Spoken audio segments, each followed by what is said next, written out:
ಇದು ಉಳ್ಳಾಗಡ್ಡಿ ಟೊಮೆಟೊ ಇವೆಲ್ಲ ಸೇರಿ ಹಾಕಿ ಹಾಕ್ಕೊಡ್ತೇನೆ. ಯಾವುದೇ ವೆಜಿಟೇಬಲ್ ಹಾಕಿದ್ರು ಪ್ರೊಸೆಸ್ ಏನಿರ್ತೈತಿ.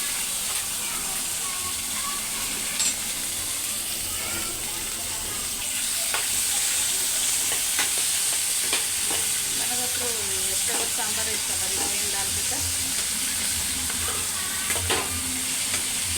ಆಮೇಲೆ ಹುಡುಗರು ಪೀಸ್ ತೆಗೆದ್ರೂ ಅದರೊಳಗೆಲ್ಲ ಇದು ಬಿಟ್ಟಿರ್ತೈತಿ. ಧನಿಯಾ ಪೌಡರ್ ಹಾಕ್ತೀನಿ, ಅರಿಶಿನ ಪುಡಿ ಹಾಕಿದೆ, ಸ್ವಲ್ಪ ಧನಿಯಾ ಪುಡಿ ಹಾಕಿದೆ, ಆಮೇಲೆ ಸ್ವಲ್ಪ ಮೆಂತ್ಯ ಪುಡಿ ಹಾಕಿದೆ, ಎಮ್ಟಿಆರ್ ಸಾಂಬಾರು ಮಸಾಲ ಹಾಕ್ತೀನಿ.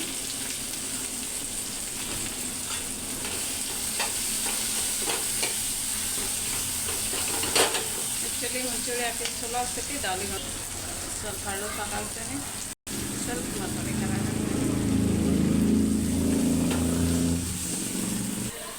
ಇದು ನೋಡ್ರಿ, ತೊಗರಿಬೇಳೆ ಕುದಿಸಿಟ್ಟ ಕುಕ್ಕರ್ ಒಳಗೆ ನಾ ಇದ್ದರೆ ಇದ್ರೊಳಗೆ ಟೊಮ್ಯಾಟೊ ಹಾಕಿ ಆಮೇಲೆ ಸ್ವಲ್ಪ ಅರಿಶಿನ ಪುಡಿ ಎಣ್ಣೆ ಎಲ್ಲ ಹಾಕ್ತೇವೆ. ಅದಕ್ಕೆ ಕಲರ್ ಚಲೋ ಆಗ್ತಕ್ಕಂತಂದು. ಈಗ ಇವೆಲ್ಲ ವೆಜಿಟೇಬಲ್ ಬಂದಾವಲ್ಲ, ಇದನ್ನ ಇದ್ರೊಳಗೆ ಹಾಕ್ಬೇಕು.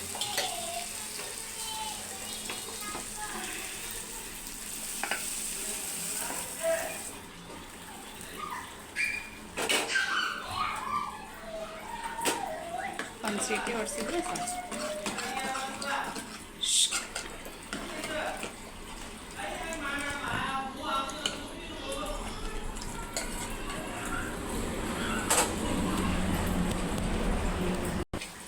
ನೋಡಿರಿ, ಮತ್ತೆ ಎಷ್ಟು ನೀರು ಬೇಕು ಇದಕ್ಕೆ ತಕ್ಕಂಗೆ ಹಾಕಿದೆ. ಈಗ ಒಂದು ಸೀಟಿ ಹೊಡೆದ್ರೆ ಇವೆಲ್ಲ ಚಲೋ ತಂಗಿ ಕುದಿತಾವೆ, ಮಿಕ್ಸ್ ಆಗ್ತಾವೆ ದಾಲ್ ಚೆಂದಾಗಿ. ಇದು ಹುಡುಗರಿಗೆ ಕುಡಿಯೋಕೆ ನೀರು ಇಟ್ಟೇನೆ, ಸ್ವಲ್ಪ ಆದ್ರೆ ಹಪ್ಪಳ ಕರಿತೇನೆ ಇವ್ರಿಗೆ. ಸ್ವಲ್ಪ ಶಾಂಡ್ಗೆ ಕರಿತೀನಿ, ಯಾಕಂದರೆ ಅನ್ನ ಸಾಂಬಾರು ಇದ್ದಾಗ ಸೈಡ್ ಸ್ವಲ್ಪ ಹಪ್ಪಳ ಶಾಂಡ್ಗೆ ಚಲೋ ನಿಲ್ತೈತಿ. ಇವೆಲ್ಲ ಮನೆಯೊಳಗೆ ಮಾಡಿದ್ದೆ ಶಾಂಡ್ಗೆ.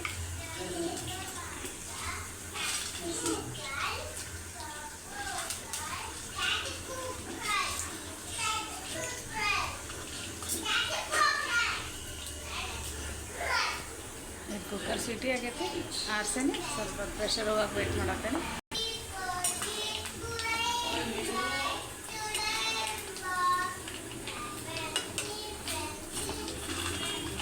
ಇವು ರೈಸ್ ಉಳಿದಿರ್ತೈತಲ್ಲ ಅದ್ರ ಶಾಂಡ್ಗೆ, ಇದ್ರ ರೆಸಿಪಿ ಆಲ್ರೆಡಿ ಹಾಕೇನೆ ನಾನು ಸಪ್ರೇಟಾಗಿ.